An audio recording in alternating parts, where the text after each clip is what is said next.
شهادة أن لا إله إلا الله وأن محمد رسول الله. کہ حضرت فلاں فلاں کتاب میں کیا کہ روزوں کا کفارہ اکٹھا دینا، نمازوں کا کفارہ فدیہ اکٹھا دینا چاہیے. بعض الفتاوی میں حضرت نے پھر یہ فتویٰ دیا کہ روزوں کا فدیہ بھی اکٹھا دینا جائز ہے، نمازوں کا فدیہ بھی اکٹھا دینا جائز ہے. ایک فرمایا جس نے دل کھول کر کے سیکھ ہے، یعنی ایک مسکین کی جگہ 2 کو کھلا دیا، سونے 2 کی جگہ 2 کو 30 میں دے دیے، اور یہ کہ روزہ رکھو تمہارے لیے بہتر ہے تم کیونکہ روزے رمضان میں ہیں. آج اس کی فضیلت رمضان اللہ دلاتی رمضان یار موزو نصر بابا. رمضان کو رمضان کیوں کہتے ہیں کہ لغت والے نے کرنا، اور سب سے زیادہ بات ہے مفردات راغب للاسبہانی جو قرآن پاک کے مفردات کی تشریح کرتے ہیں. اس لحاظ سے رمضان کہتے ہیں کہ یہ گناہ کو جلاتا ہے. ہمارا گھر لوگوں کے معنی جلا دینا. ایک وجہ یہ بھی بیان کرتے ہیں کہ جب اس مہینے کا نام رکھا گیا تو سخت گرمی تھی، جلاتی تھی. وہ ہے رمضان کا مہینہ جس میں قرآن پاک اتارا گیا. لوح محفوظ سے آسمان دنیا کے اوپر بیت العزت اور بیت العظمت تک 10 آتم واحدۃ جو قرآن خدن الناس بجنات من الہدا اور فارق بین الحق والباطل والتوحید والشرک والحلال والحرام. اور دیکھ اس مہینے میں حاضر ہو، سفر میں نہ ہو، تندرست ہو، روزہ رکھو.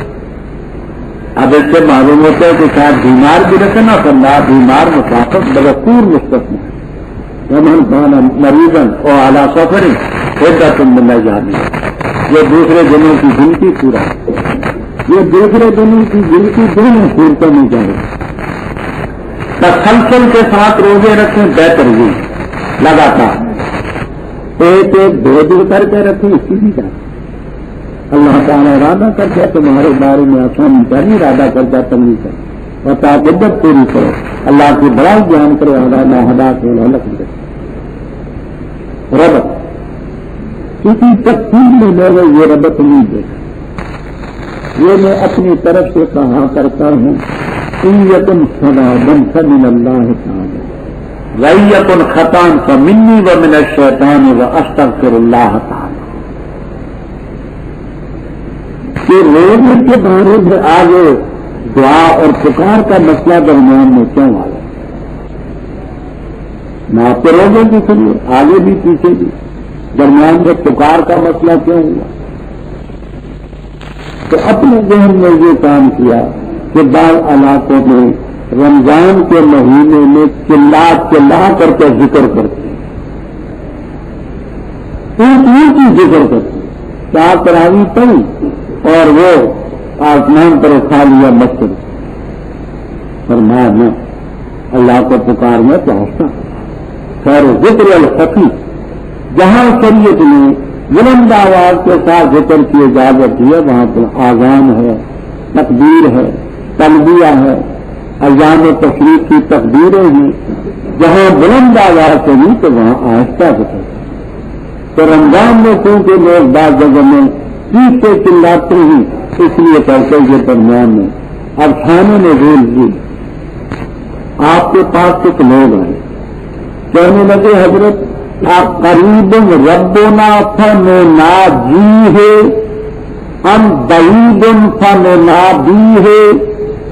رب قریب ہے کہ ہم آہستہ آہستہ پکاریں یا دور ہے تو بلند آواز سے پکاریں. تو یہ آیت کریم ہوتی ہے. اور جس وقت سے سوال کرتے میرے بندے میرے بارے میں بے شک میں قریب ہوں، قبول کرتا ہوں دعوت پکارنے والے کی جب بھی مجھے تجیبولی تب چاہیے کہ مجھ سے مانگے مرادے بس یہ بھی مجھ پر ایمان رکھی تاکہ میرا راستہ چلتے رہے. رب اوپر رمضان کے روزوں کا ذکر تھا، آگے چند ہدایات. ابتدائے اسلام میں جن کو تو روزے ہوتے تھے رات کو بھی بیوی خامن کو ملنے کی اجازت نہ تھی.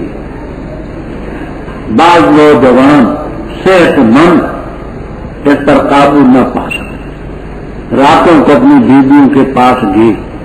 اللہ تعالیٰ نے پہلا گناہ معاف کر دیا، آئندہ کے لیے حکم دیا.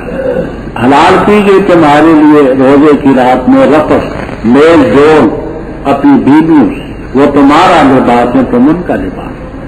جیسے لباس سے تصور ہوتا ہے، شادی شدہ جو ہے گناہ سے بچتا ہے ان کے ذریعے. اور اللہ تعالیٰ جانتا ہے کہ تم نے خیانت کی اپنی جانوں پر، راتوں کو گئے تم، بس اللہ نے رجوع فرمایا تم پر، وافان تم یہ غلطی معاف کر دی. اب ان کے ساتھ مباشرت کرو اور تلاش کرو جو رب نے لکھی ہے، نیک اولاد ہو، یہ کہ امت بڑھے، ہماری دعا کا ذریعہ بنے، آخرت کے نجات کا ذریعہ بنے. وَكُلُوا وَاشْرَبُوا، ابتدا میں آگے من الفجر کا لفظ نہیں نازل ہوا تھا، اتنے کا اب خیط الابیض من الخیط الاسود. بعض صحابہ نے اپنی ٹانگوں سے دھاگے باندھ رکھے تھے کالے سفید، اور بعض نے اپنے تکیوں کے نیچے، سرہانوں کے نیچے رکھے. یہ عدی بن حاتم رضی اللہ تعالیٰ عنہ، تو انہوں نے وہ دھاگوں سے حقیقی یہ دھاگے تھا. حالانکہ مراد تھا وہ طلوع فجر کے پہلے سیاہی ہوتی ہے افق پر، وہ کالا دھاگا ہے، اس کے بعد سفیدی ہوتی ہے، وہ سفید دھاگا ہے. تو فرما کھاؤ پیو یہاں تک کہ سفید دھاگا کیا دھاگے سے جداؤ، جو دھاگا فجر کا اسی دھاگے میں. پھر روزہ مکمل کرو رات تک، عورتوں کے ساتھ مباشرت نہ کرو، میل جول نہ رکھو. وہاں تم عاکفون فی المساجد، مسجدوں میں تم معتکف. یہ اللہ کی حدیں، ان کے قریب بھی نہ جاؤ، کہ مانا کے حدوں سے تجاوز کرو، قریب بھی نہ جاؤ. کذالک یبین اللہ آیاتہ للناس کما بین لکم ھذہ الاحکام، جیسے یہ احکام بیان کیے ایسے اللہ اپنی آیتیں بیان کرتے ہیں، لعلہم یتقون، تاکہ وہ رب کے عذاب عقاب سے بچ جائیں. آگے اس تقویٰ کی ایک بڑی مت ہے، وہ کیا؟ عقل حلال. ابن کثیر رحمہ اللہ تعالی نے روایت نقل کی ہے سعد ابن ابی وقاص رضی اللہ تعالیٰ عنہ، اور کہتے بے اسناد لا باس بہ، کہ ایک لقمہ حرام کا انسان کھائے، ایک لقمہ 40 دن اور 40 رات دعا کی قبولیت سے محروم ہوتا.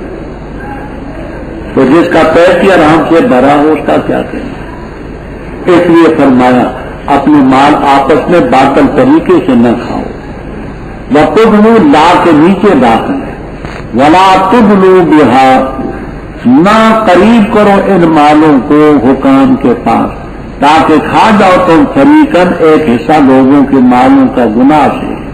بعض ہوشیار لوگ ہوتے ہیں، وہ کام کے ساتھ مل جل کر مقدمے کرتے، کچھ مالوں کو دے دیا، کچھ انہوں نے لے لیا. ورنہ ہرگز ایسا نہ کرنا، حالانکہ تم جانتے. سوال کرتے تو سے انل اہلہ، چاندوں کے بارے میں. چاند کہہ دیجیے مواقیت للناس، لوگوں کے لیے وقت کے شناخت کے آلے، شناخت کے آلے اور حج کے. اور یہ نیکی کہ تم آؤ گھروں میں ان کے پیچھے سے لے کر نیکیوں کی برا وقت واقع ابیوتا، آؤ تم گھروں میں ان کے دروازوں سے، ڈرو اللہ تعالیٰ سے تاکہ فلاح پاؤ. لڑو اللہ کے راستے میں ان لوگوں سے جو تم سے لڑتے ہیں، اور تجاوز نہ کرو، بے شک اللہ نہیں پسند کرتا تجاوز کرنے والوں. اور قتل کرو ان کو جہاں تم پاؤ، اور نکالو ان کو جہاں سے انہوں نے تم ہی نکالا. اور کتنا زیادہ سخت ہے قتل سے. اور نہ لڑو تم ان کے ساتھ مسجد حرام کے پاس، حتیٰ کہ وہ لڑیں تمہارے ساتھ اس میں. بس اگر وہ لڑیں بس ان کو قتل کرو. اسی طرح بدلہ ہے کافر. بس اگر باز آ جائے کفر شرک سے، بس بے شک اللہ تعالیٰ غفور الرحیم. اور لڑو ان سے یہاں تک کہ نہ رہے فتنہ اور ہو جائے دین سب اللہ تعالیٰ کے لیے. بس اگر وہ باز آ جائیں بس نہیں جاتی مگر ظالم. عزت والا مہینہ عزت والے مہینے کے بدلے میں، والحرمات اور عزت کی چیزیں قصاص، معاوضے کی چیزیں پر جس نے تجاوز کی تم پر تم بھی تجاوز کرو اس پر، مثل اس کے جو اس نے تم پر تجاوز کی۔ اور ڈرو اللہ تعالیٰ سے، اور جان لو کہ اللہ تعالیٰ متقین کے ساتھ، اور خرچ کرو اللہ کے راستے میں، اور نہ ڈالو اپنے ہاتھوں کو ہلاکت میں، اور نیکی کرو، بے شک اللہ تعالیٰ پسند کرتے ہیں محسنین۔ اور پورا کرو حج اور عمرہ اللہ کے لیے، بس اگر روکے گے تم پس وہ جو آسان ہے من الحجی قربانی، اور نہ منگواؤ اپنے سروں کو یہاں تک کہ پہنچے قربانی کا جانور اپنے حلال ہونے کی جگہ۔ پر جو شخص تم میں بیمار ہو یا اس کو اذیت ہو اس کے سر میں، پر فدیہ ہے روزوں کا یا صدقے کا یا قربانی۔ پر جس وقت امن میں ہو تم، پر جس نے فائدہ حاصل کیا عمرہ کر کے حج کی طرف، پر جو آسان ہے قربانی۔ پر جس نے نہ پائی، پر 3 روزے ہیں حج کے دنوں میں، اور 7 جس وقت تم لو تو یہ 10 پورے ہوئے۔ یہ اس کے لیے ہے جس کے اہل نہ ہو مسجد حرام کے پاس حاضر۔ اور ڈرو اللہ تعالیٰ سے، اور جان لو کہ اللہ تعالیٰ سخت سزا دینے والا ہے، عقاب والا ہے۔ رب اوپر ذکر تھا روزے کا، آگے حج کا ذکر آ گیا، اور لوگوں نے آپ سے چاند کے متعلق پوچھا کہ چاند کبھی چھوٹا کبھی بڑا، اس کی کیا وجہ؟ اس کے متعلق ایک تو دقیق ریاضی کی باتیں ان کو قرآن نہیں چھیڑا، لوگوں کو سمجھانے کے لیے کہا یسألونک عن الأہلہ، ہلال ان کی جمع، پہلی رات میں چاند کو ہلال کہتے ہیں کہ یہ چاند کبھی چھوٹے کبھی بڑے، اس کی وجہ کیا ہے؟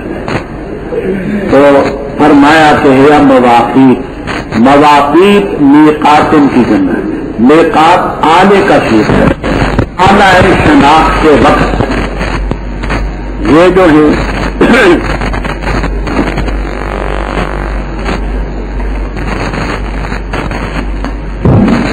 یہ چاند جو ہے مواقیت للناس، یہ اعلی شناخت کے وقت، سورج ایک ہی طرح پر رہتا ہے، چاند گھٹتا بڑھتا ہے، تو اس سے آسانی کے ساتھ لوگ اپنے وقتوں کی تعین کر سکتے ہیں۔ سورج کا حساب تو وہ مشکل ہے، تو فرمایا یہ چاند نہیں، کبھی طلوع ہوا کبھی چھوٹا کبھی بڑا، یہ لوگوں کے لیے آلات شناخت کے وقت اور حج کے لیے۔ جاہلیت کے زمانے میں یہ دستور تھا کہ ایک آدمی حج کے لیے احرام باندھ کر کے گھر سے نکلا ہے، کوئی چیز بھول گیا، پیسے بھول گیا، کپڑا بھول گیا، برتن بھول گیا، پھر دروازے سے داخل نہیں ہوتا، پیچھے سے نقب لگاتا، سن لگاتا، اور پھر آ کر کے چیز لے جاتا۔ کہتے تھے کہ ہم نے احرام باندھا ہے، اب اس دروازے سے بغیر حج کیے بغیر کیسے آئے؟ اللہ تعالیٰ نے فرمایا یہ کوئی نیکی ہے، یہ نیکی نہیں ہے کہ تم گھروں میں پیچھے کی طرف سے آؤ، نیکی من اتقى اے ولکن البر بر من اتقى یا لیکن صاحب البر من اتقى، دونوں باتیں پہلے گزر چکی ہیں۔ تقویٰ، اور گھروں میں آؤ تو دروازوں سے آؤ، واتقوا اللہ لعلکم۔ آگے بات کرو توجہ سے۔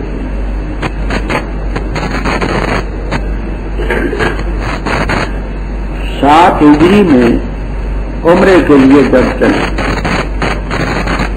تو صحابہ کرام رضی اللہ تعالیٰ عنہ کے سامنے 3 اشکالات پیش آئے۔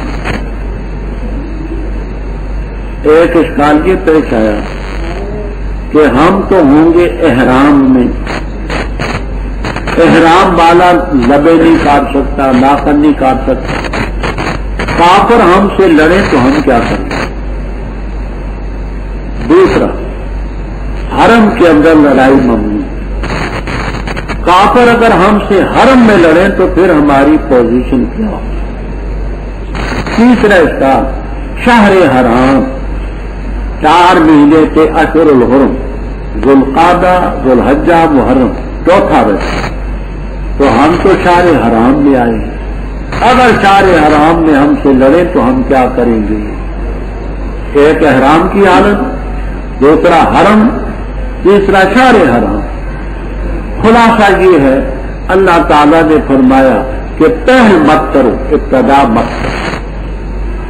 اگر تم پر تجاوز کرتے ہیں تم بحالت احرام بھی حرم میں بھی لڑو، شہر حرام میں بھی. یہ خلاصہ تھا. اب سنیں، لڑو ان سے اللہ کے راستے میں جو تم سے لڑتے ہیں، تجاوز مت کرو. بے شک اللہ تجاوز کرنے والوں کو نہیں پسند. قتل کرو ان کو جہاں پاؤ، حرم میں پاؤ، باہر میں پاؤ، اور نکالو ان کو جہاں سے انہوں نے تم ہی نکالا. یہی حرم تو تھا جس سے انہوں نے تم ہی نکالا. حالانکہ حرم کی عقیدت کو وہ بھی مانتے ہیں، حرم کی عقیدت کا دعویٰ کو بھی کرتے ہیں، اور فتنہ زیادہ سخت ہے قتل سے. حضرت ابن عباس رضی اللہ تعالیٰ عنہ فرماتے فتنے کا معنی شرک ہے، شرک قتل سے زیادہ سخت. وہ حرم میں رہ کر کے شرک کرتے ہیں تو تم قتل سے کیوں ڈرتے؟ وہ شہر حرام میں شرک کرتے ہیں تو تم اپنے دفاع سے کیوں ڈرتے؟ خازن فرماتے رہے، خازن مشہور مفسر، وہ کہتے ہیں کہ فتنہ شرک قتل سے زیادہ سخت کیوں ہے؟ اس لیے کہ قاتل جو ہے مستحیل نہ ہو، مسلمان کو قتل کرنے والا حلال نہ سمجھے تو اس کی سزا خلود فی النار نہیں، جبکہ مشرک کے لیے خلود فی النار ہے. مشرک کی سزا خلود فی النار ہے. تو قتل سے وہ سخت رہا نا شرک کا نتیجہ. دوسرے حضرات فرماتے قتل سے فتنے سے عام فتنہ تھا. الجامع الصغیر للسیوطی میں روایت ہے، حضرت صلی اللہ علیہ وسلم نے فرمایا الفتنۃ نائمۃ، الفتنۃ نائمۃ لعن اللہ من ایقظھا. فتنہ سویا ہے، رب کی لعنت پر جو فتنے کو نہیں دکھانا. فرمایا فتنہ زیادہ سخت ہے قتل. اور نہ لڑو تم مسجد حرام کے پاس، مسجد حرام سے مراد پاس سے مراد حرم، حتیٰ کہ وہ تم سے لڑے. اگر وہ تم سے لڑتے ہی مسجد حرام کے پاس یعنی حرم میں، بس قتل کرو، یہی بدلہ ہے کافی. پھر ان کا ہو عن الکفر و شرک، کفر شرک سے باز آ جائے پھر اللہ غفور. اور تمہاری لڑائی کا مقصد کیا ہے؟ لڑوں سے حتیٰ کہ فتنہ باقی ہے، کفر شرک خرابی ختم، اور دین سب اللہ کے. اگر وہ باز آ جائیں ان سے فلا عدوان اللہ اللہ.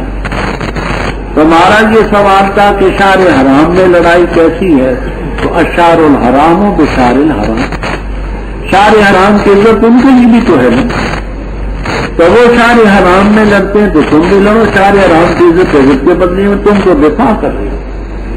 والحرمات و قصاص، اور عزت کی چیز ہے عزت معاوضے کی چیز. احرام بھی عزت والی چیز ہے، حرم بھی ہے، شہر حرام بھی ہے، لیکن وہ جب ان کی نہیں قدر کرتے تو تم دفاع کا حق ہے. ہمارے تدالے تم فاتح والے بمثل مارا، انہوں نے تجاوز کی اسی انداز کی تم بھی تجاوز. واتقوا اللہ واعلموا ان اللہ مع المتقین، متقین کے ساتھ. رب اوپر ذکر تھا قاتلوا کا، وقاتلوا فی سبیل اللہ.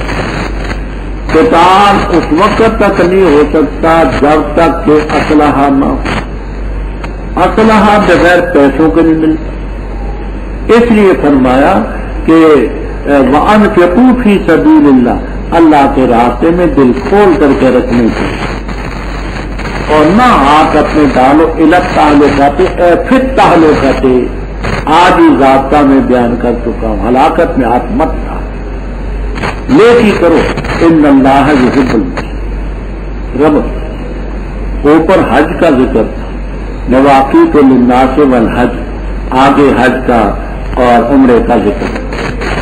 واتم الحج والعمرہ کا، حج بھی پورا کرو عمرہ بھی پورا کرو اللہ کی رضا کے. فین اکثر تم، اگر تم روک دیے. امام ابو حنیفہ رحمہ اللہ تعالیٰ فرماتے ہیں کہ بیماری کی وجہ سے روکا جائے تو پھر احسان، عدو دشمن کی وجہ سے ہو تو پھر فالج ہو، وہ ٹوٹ جائے بے ای بدن کا۔ جبکہ امام شافعی رحم اللہ تعالی اس کے قائل ہیں کہ لا احصار الا بعدو، دشمن روکے تو احصار ہوگا۔ امام صاحب فرماتے ہیں علت تو نہ جانا ہے، نہ جا سکنا ہے، وہ بیمار ہو تو اس میں بھی ہے، لنگڑا ہو تو اس میں بھی ہے، اور دشمن روکے تو اس میں بھی ہے۔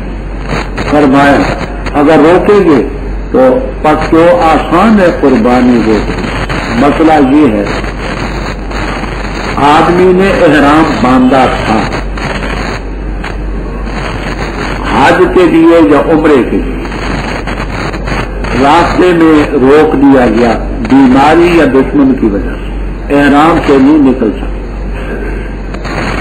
وقتے کے قربانی کا جانور کسی ثقہ کے ہاتھ پر نہ دے، وہ امام صاحب کے نزدیک حرم کے رقبے میں ذبح کرے بے ای یوم کانا، دنوں کی تخصیص نہیں، حرم کی تخصیص، قربانی بھیج دے، قربانی کی رقم بھیج دے، وقت مقرر کر دے کہ فلاں وقت تک تم نے کرنی ہے، جب وہ کرے تو پھر یہ احرام سے نکل جائے۔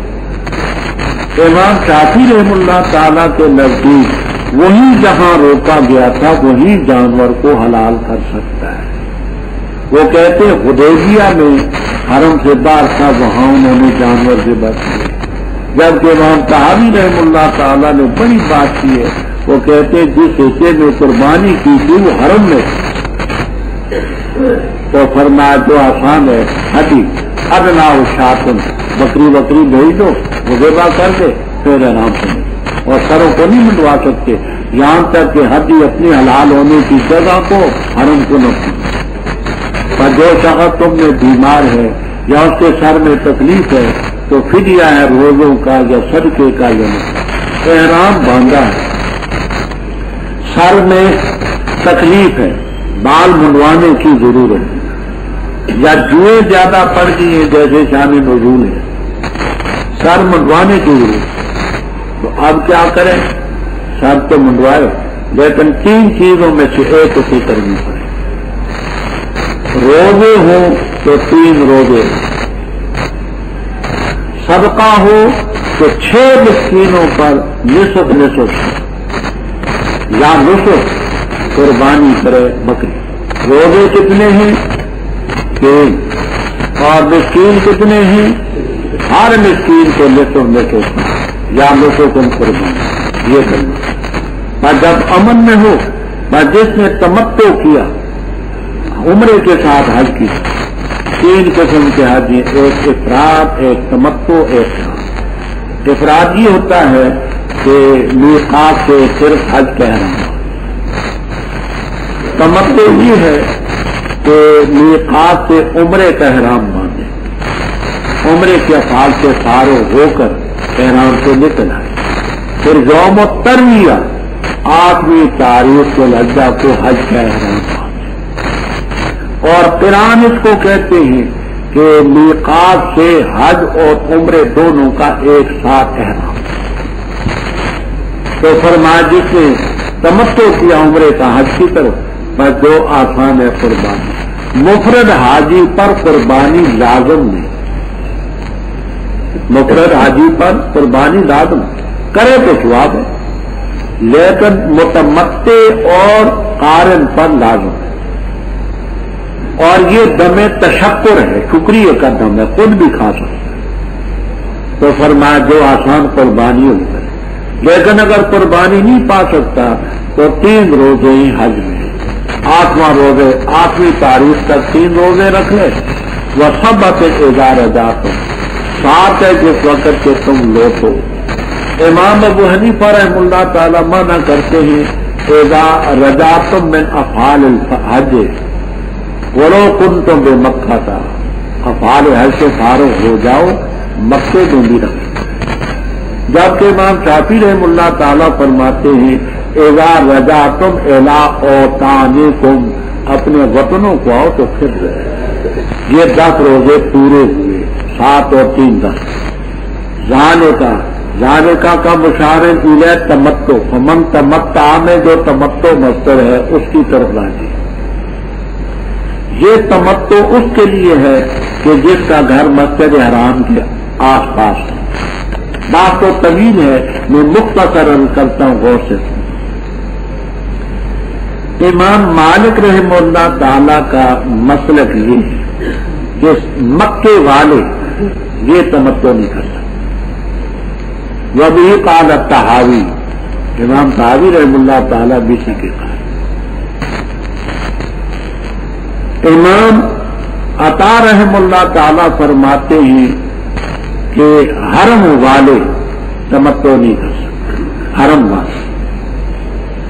امام شافعی رحمہ اللہ تعالی فرماتے ہیں کہ مکے سے مرحلتین 2 منزلوں کے اندر جو ہیں وہ نہیں کر سکتے، ان سے باہر والے کر سکتے۔ امام ابو حنیفہ رحمہ اللہ تعالی فرماتے ہیں مواقیت کے اندر والے نہیں کر سکتے، مواقیت سے باہر والے کر سکتے۔ یہ میں نے کیا کہا؟ فرماتے ہیں کہ مکے والے جو ہے وہ تمتع نہیں کر سکتے، وہ بھی قالت تحاوی۔ اور امام عطا رحمہ اللہ فرماتے ہیں کہ حرم والے امام شافعی رحمہ اللہ فرماتے ہیں کہ مکے کے 2 منزلوں کے اندر جو وہ تمتع نہیں کر سکتے، اور امام اعظم رحمہ اللہ فرماتے ہیں کہ میقات کے اندر جو ہے تمتع نہیں کر سکتے۔ تو یہ آل حاضر مسجد الحرام کی یہ تفصیل، اللہ تعالیٰ سے ڈرو، وعلموا ان اللہ شدید الحج اشہر معلومات، حج کے مہینے معلوم ہیں، پر جس نے لازم کیا ان مہینوں میں حج، فلا رفث اور گوئی نہ کرے، ولا فسوق، نافرمانی نہ ہو، جھگڑا نہ ہو حج میں، اور جو بھی کرو گے خیر اللہ تعالیٰ اس کو جانتا ہے۔ اور سفر خرچہ تزودوا، زاد راہ لے جاؤ، بس بے شک بہترین کوشا تقویٰ، اور ڈرو مجھ سے یا اولي الالباب عقل مند۔ نہیں ہے تم پر کوئی حرج یہ کہ تلاش کرو فضل اپنے رب کی طرف سے، پر جب لوٹو تم عرفات سے، اور ذکر کرو اللہ تعالیٰ کا عزت والی گھاٹی کے پاس، مشر گھاٹی پہاڑی عزت والی، اور ذکر کرو اس کا جیسے اللہ نے تمہیں ہدایت دی ہے، اور اگرچہ تھے تم اس سے پہلے البتہ گمراہوں میں۔ پھر لوٹو جہاں سے لوگ لوٹے، اور معافی مانگو اللہ تعالیٰ سے، بے شک اللہ تعالیٰ غفور رحیم۔ پر جب پورے کر چکو تم اپنے مناسک کے حج، افعال حج کو، پر ذکر کرو اللہ تعالیٰ کا جیسے تم ذکر کرتے تھے اپنے آبا کا، ایسے بھی زیادہ سخت ذکر۔ بس لوگوں میں وہ بھی ہیں جو کہتے ہیں ربنا آتنا فی الدنیا، کہ اللہ ہمیں دے دے دنیا میں، وما لہو، اور بھی اس کے لیے آخرت میں کچھ بھی ایسا، اور ان میں وہ بھی کہتے ہیں ربنا آتنا فی الدنیا حسنہ وفی الآخرہ حسنہ وقنا عذاب النار۔ وہ لوگ ان کے لیے ایسا ہوگا دونوں نے کمایا، اور اللہ تعالیٰ جلدی حساب لینے والا ہے۔ اور یاد کرو اللہ تعالیٰ کو گنتی کے دنوں میں، پر جس نے جلدی کی 2 دنوں میں پر کوئی گناہ نہیں اس پر، اور جس نے تاخیر کی پر کوئی گناہ اس پر نہیں۔ اس کے لیے ہے جو ڈرتا رہا، اور ڈرو تم اللہ تعالیٰ سے، جان لو تم کہ بے شک تم اس کی طرف لوٹائے جاؤ۔ اور لوگوں میں وہ بھی ہیں جو عجیبوں کا تعجب میں ڈالتی ہے تجھے قول بات اس کی دنیا کی زندگی میں، اور اللہ تعالیٰ کو گواہ بناتا ہے اس چیز پر جو اس کے دل میں ہے، وہ الد الخصام، اور وہ سخت جھگڑالو ہے، اور جس وقت پیٹ پھیرتا ہے پھر کے جاتا ہے تو کوشش کرتا ہے زمین میں تاکہ اس میں فساد مچائے، اور تاکہ ہلاک کر دے کھیتی کو اور نسل کو، جانوروں کی نسل کو، اور اللہ تعالیٰ نہیں پسند کرتا فساد کو۔ اور جس وقت اس سے کہا جاتا ہے ڈر اللہ تعالیٰ سے، تو اخذت العزت ہو، پکڑتا ہے اس کا تکبر، بناوٹی عزت گناہ پر، آمادہ کرتی ہے گناہ پر، بس کافی اس کے لیے جہنم، اور البتہ برا ٹھکانہ۔ اور لوگوں میں وہ بھی ہیں بیچتے اپنی جانوں کو ابتغاء مرضات اللہ، اللہ کی رضا چاہتے ہوئے، اور اللہ تعالیٰ شفقت کرتا ہے بندوں۔ اے لوگوں جو ایمان لائے، داخل ہو جائے اسلام میں کافا پورے کے پورے، اور نہ پیروی کرو شیطان کے قدموں کی، بے شک وہ تمہارا دشمن ہے کھلا۔ بس اگر پھسل گئے تم بعد اس کے کہ تمہارے پاس آئیں واضح دلیلیں، پر جان لو تم کہ بے شک اللہ تعالیٰ غالب ہے، حکمت والا۔ نہیں وہ انتظار کرتے مگر اس کا کہ آئے ان کے پاس اللہ تعالیٰ سایوں میں بادل کے اور فرشتے آئیں اور طے کیا جائے معاملہ، اور اللہ تعالیٰ کی طرف ترجع الامور، لوٹائے جاتے ہی کام معاملہ۔ حج کا ذکر پیچھے سے ہے، آگے بھی اسی کا ہے۔ کشاف والے لکھتے ہیں جہاں مزاح معلوم، الحج اے وقت الحج، الحج اے وقت الحج، حج کیا وقت، اشہر معلومات، مہینے بعد، شوال، ذوالقعدہ، ذوالحجہ سے کچھ نہیں۔ شوال سے پہلے احرام باندھنا درست نہیں ہے، احرام شوال میں باندھا جا سکتا، تو احرام باندھنے کے بعد حج کے احکام آ گئے۔ پر جس نے ان مہینوں میں حج کو لازم کر لیا، احرام باندھ لیا، فلا رفث، رفث کے معنی جمع کے بھی کرتے ہیں، یہ بھی چندکری نہ کرے، اور رفث کے معنی بے حجاب بات، بے شرمی کی بات جو بیوی خامد آپس میں کیا کرتے ہیں احرام کے بعد، وہ بے حجاب بات نہ کرے، ولا خشوع کا نافرمانی کی کوئی بات نہیں، جھگڑے کی بات نہ ہو۔ اور وہ ہم نے دیکھا مکے دوسرے کو مارتے ہیں، حضرت کو چوم کے بتا دوسرے موقع پر، یہ سب ممنوعات ہیں۔ جو بھی تم کرو گے خیر اللہ اس کو جانتا ہے۔ بخاری شریف میں ہے کہ یمن کے کچھ لوگ حج پر روانہ ہوتے تھے اور اپنے ساتھ سفر خرچہ نہیں لے جاتے تھے، اور کہتے تھے نحن المتوکلون، ہم متوکل۔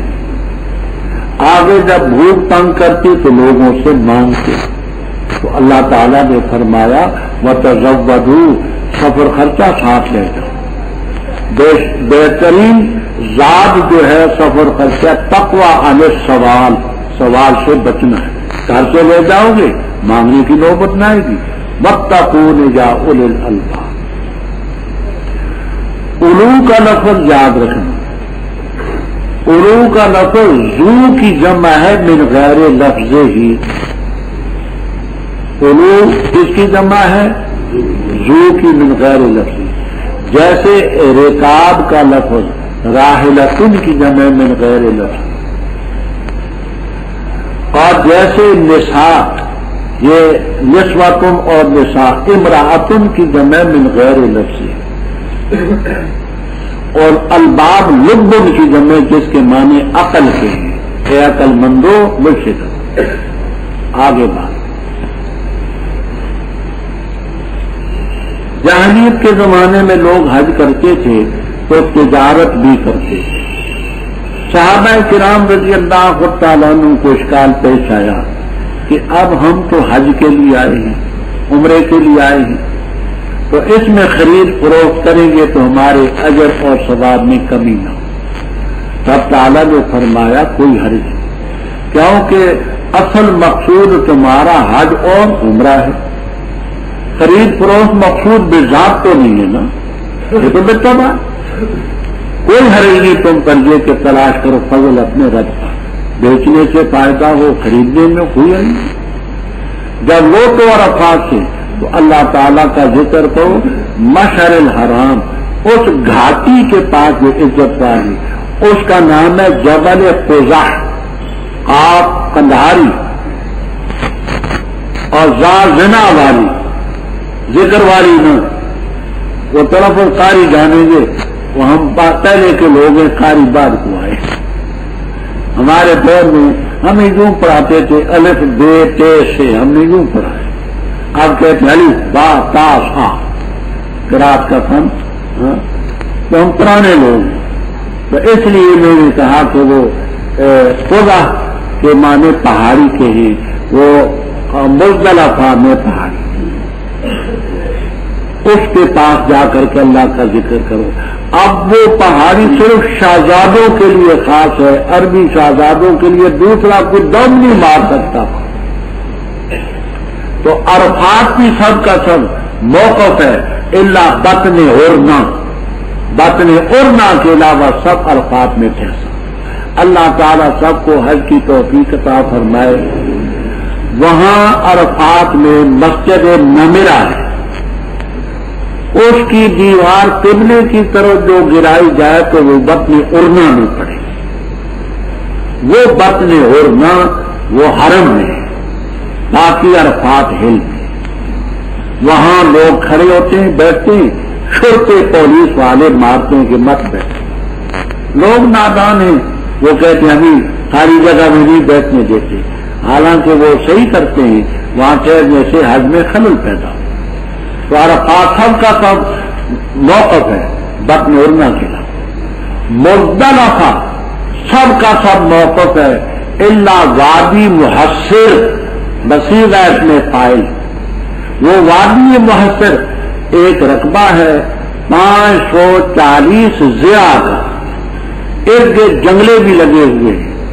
وہاں ابابیل میں ابرہ ابن صباح الاشرم کی ہاتھیوں پر کنکر برسائے تھے، ہے وہ مزدلفہ کا موقع ہی، لیکن اس میں نہیں تھے۔ تو اب مزدلفہ میں جہاں ٹھہرے وادی محصر کے بغیر ٹھہرے، تو مشعر الحرام سے مراد ہے جبل خدا، وہ اب وہاں عام لوگ نہیں ٹھہر سکتے۔ ذکر کرو اللہ کا جیسے اس نے تمہیں ہدایت دی۔ وَإِنَّهُ بے شک شان یہ تم پہلے اس کے ہمارے بیان سے پہلے گمراہ تھے، پھر لوٹو جہاں سے لوگ لوٹتے ہیں۔ حدیث میں آتا ہے، بخاری میں ہے، ترمذی میں ہے، باقی لوگ عرفات جاتے تھے وہاں سے لوٹتے تھے، مکے والے عرفات نہیں جاتے تھے، یہ مزدلفہ سے لوٹ آتے تھے۔ وجہ یہ بیان کرتے تھے نحن قتین اللہ، قتین کے معنی پڑوسی، نحن قتین بیت اللہ، ہم اللہ کے گھر کے پڑوسی ہیں، ہم کیوں نکلے حرم سے؟ یہ لفظ ہے ترمذی میں، نحن قتین اللہ، اے قتین بیت اللہ، اللہ کے گھر کے پڑوسی ہیں، ہاں حرم سے نہیں نکلے۔ اللہ تعالیٰ نے فرمایا یہ تمہارا خود ساختہ قانون ہے، وہاں جاؤ جہاں لوگ گئے عرفات میں، وہاں سے لوٹو جب لوگ لوٹے، واستغفر اللہ ان اللہ غفور رحیم۔ جب تم مناسک حج پورا کر چکو تو اللہ کا ذکر کرو جیسے اپنے آبا کا ذکر کرتے۔ جاہلیت میں یہ دستور تھا کہ جب حج سے فارغ ہو جاتے تو کوئی مینا میں کھڑا ہو جاتا اور کوئی مکے میں آ کر کے اپنے باپ دادے کے قصیدے گاتا۔ یہ سبا معلقہ جو ہے وہ وہی قصیدے امر القیس کے طرفا کے وہی ٹانگے ہوتے ہیں۔ تو جیسے اپنے باپ کا دادوں کا ذکر کرتے ہو اسی طرح ذکر کرو، بلکہ اس سے بھی زیادہ سخت ذکر رب کا ذکر ہے، باپ دادوں کا ذکر باپ دادوں کا ذکر۔ اہل بدعت نے سے استدلال کیا کہ اونچی اونچی ذکر کا، ہم نے ان کا رد کیا حکم ذکر بالجہر میں، ہم نے حوالے دیے کہ اس سے کثرت ذکر مراد ہے، جہر بالذکر مراد نہیں ہے، حوالے وہاں دیکھیں۔ بس اب لوگوں میں کچھ وہی کہتے ہیں ربنا آتنا فی الدنیا، اے آتنا نصیبنا فی الدنیا، یہ آپ کو انشاءاللہ جلالین تک میں ملے مفہوم۔ ربنا آتنا نصیبنا، ہمارا جو حصہ دینا ہے دنیا میں دے، اور ان کے لیے آخرت میں کچھ بھی حصہ نہیں، اور ان میں کچھ وہی کہتے ہیں ربنا آتنا فی الدنیا حسنہ وفی الآخرہ حسنہ وقنا عذاب النار اللہم اجعلنا منہم، ان میں وہ لوگ ہیں جن کا حصہ ہوگا مما کسبوا کا، واللہ سریع الحساب۔ آج کے احکام کے آگے بھی ان کا ذکر ہے، وذکروا اللہ، اللہ کا ذکر کرو گنتی کے دنوں میں۔ یہ ہے رمی دماغ، عید والے دن ایک جمرہ کی رمی ہوگی جو جمرہ عقبہ ہے، اخرا بھی کہتے ہیں اور عقبہ بھی کہتے ہیں، کبرا بھی کہتے ہیں، صرف ہے، اور یہ زوال سے پہلے سے دوسرے تیسرے دن، یہ 11ویں تاریخ کو 12ویں کو، یہ زوال کے بعد، پہلے دن کی رمی زوال سے پہلے صرف ایک جمرے کا، اور دوسرے تیسرے دن 11ویں اور 12ویں کو زوال کے بعد اس کا ذکر ہے، اللہ کا ذکر کرو ایام معدودات میں۔ پر جس نے جلدی کی 2 دنوں میں کوئی حرج نہیں، یعنی 11ویں کو اور 12ویں کو رمی کر کے وہاں سے چلا گیا، 13ویں کے لیے نہیں ٹھہرا، گنجائش ہے۔ ومن تاخر، جس نے تاخیر کی 13ویں تاریخ کی رمی کے لیے فریش مال ہے، اس پر بھی کوئی گناہ نہیں، لیکن یہ حکم اس کے لیے جو اللہ تعالیٰ سے ڈرتے رہے۔ واتقوا اللہ واعلموا انکم الیہ رب سبق الغایات فی نص الآیات، تفسیر کبیر، ابو سعود، بیان القرآن وغیرہ میں یہ ربط ہے۔ پہلے 2 قسم کے آدمیوں کا ذکر تھا، ایک وہ تھے فمن الناس من یقول ربنا آتنا فی الدنیا وما له فی الآخرۃ من خلاق۔ آگے ایسے ہی ایک شخص کا ذکر ہے جو اس مد کا تھا۔ وہ کون تھا؟ کہتے ہیں اخنس ابن شریق اس کا نام تھا، اخنس ابن شریق، آنکھ اندھاری، منافق تھا، خلو اللسان، بڑی میٹھی زبان۔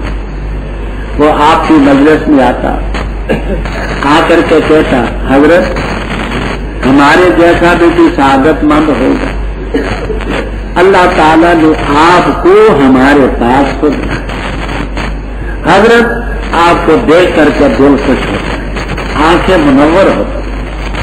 حضرت آپ کی مجلس میں بیٹھتے ہی تو جنت دوزخ نظر آتی، آپ کی مجلس میں ایسے خوش ہوتے ہیں جیسے مچھلی پانی میں خوش ہوتی ہے، جب آپ کی مجلس سے چلے جاتے تو ایسے جیسے مچھلی کو باہر پانی سے نکالتے۔ خدا کی قسم حضرت بڑے خوش قسمت ہیں، آپ اس کی باتوں سے بڑے متاثر ہوتے کہ بڑا مخلص ہے، بڑا شہدائی اور بڑا فدائی۔ اور یہ جا کر کے کیا کرتا، صحابہ کرام رضی اللہ تعالیٰ عنہ کی فصلیں کاٹ کر کے جہاں جمع کی ہوتی آگ لگا دے، ان کے جانوروں کی ٹانگیں کاٹ۔ کسی غریب نے کہا کہ یہ کیا کارروائی ہے، تو اس کو گور کے پڑا کہ تم مامے لگتے روکنے کی کروں گا، کیونکہ غریب کو کون سمجھتا، اس کی بات کا تو اثر ہی نہیں ہوتا۔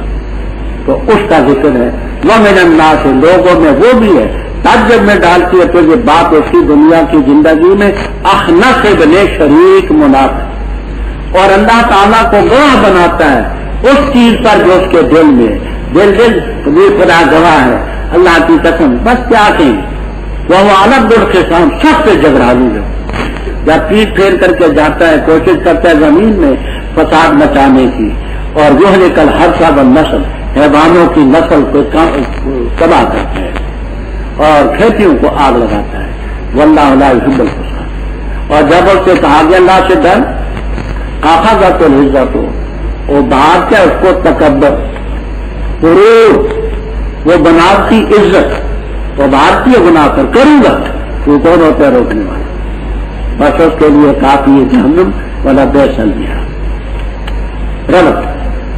دوسری بات میں وہ لوگ بھی تھے وَمِنَ النَّاسِ مَن يَقُولُ رَبَّنَا آتِنَا فِي الدُّنْيَا حَسَنَةً وَفِي الْآخِرَةِ حَسَنَةً، آخرت حسنہ۔